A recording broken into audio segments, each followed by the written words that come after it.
Praise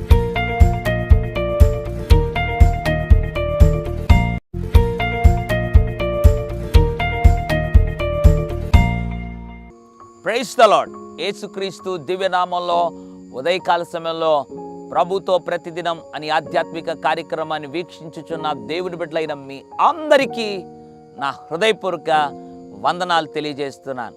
ఉదయకాల సమయంలో దేవుడు ఒక ప్రశ్న వేయాలని ఆశపడుతున్నాడు. దేవుని మందిరం పట్ల నీకు ఆసక్తి ఉందా? దేవుని మందిరం అంటే నీ జీవితంలో ప్రాధాన్యత నువ్వు ఇస్తున్నావా?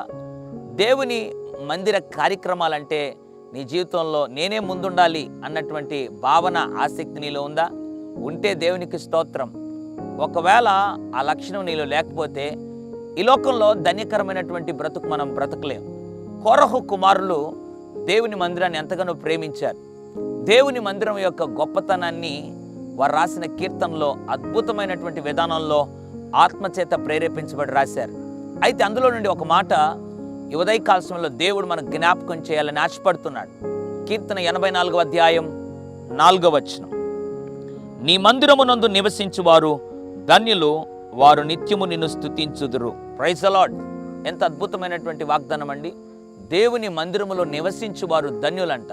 ఎందుకు నీ జీవితంలో ధన్యకరమైనటువంటి ఆ యొక్క బ్రతుకును, ఆశీర్వాదకరమైనటువంటి బ్రతుకును చూడలేకపోతున్నావు తెలుసా? దేవుని మందిరములో నివసించాలి, దేవుని పనులు చేయాలి, మందిరంలో నేను ఓడవాలి, మందిరంలో నేను చేర్చేయాలి, పట్టలేయాలి, అన్ని విషయాల్లో నేను మందిరంలో ముందుండాలి, కానుకలు పట్టాలి, సేవకునికి సహకరించాలి అన్న ఆలోచన నీకు లేదు. కాబట్టి ఈ యొక్క భయంకరమైనటువంటి దారిద్ర్యత, లోకములో నష్టము, కష్టం కూడా జీవిస్తున్నావేమో. అయితే మందిరమునందు నివసించువారుగా గనక మీరుంటే మీరు ధన్యులు అని దేవుని వాక్యం రాయబడింది. ఇంకెందుకు నీ జీవితంలో ఆలస్యం? మందిరములో అట్లు నివసించి మందిరం కొరకై పాటుపడుతూ, మందిరం కొరకై ప్రత్యేక విధానంలో ఆసక్తి కలిగి ధన్యకరముగా ఈ లోకంలో జీవించడానికి దేవుడు మీకు, మీ బిడ్డలకు కృప అనుగ్రహించునుగాక. పరిశుద్ధుడా, ప్రేమగల తండ్రి, నీకు వందనాలు. మందిరమునందు నివసించువారు ధన్యులు. ఎంతమంది అయితే ప్రభువా మందిరం అంటే ప్రభు ఇష్టం లేకుండా లెక్కలేని తనము కలిగి ఉన్నారో వారిని దయతో క్షమించండి.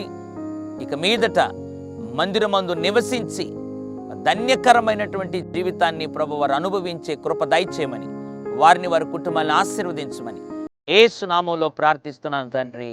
ఆమేన్. God bless you.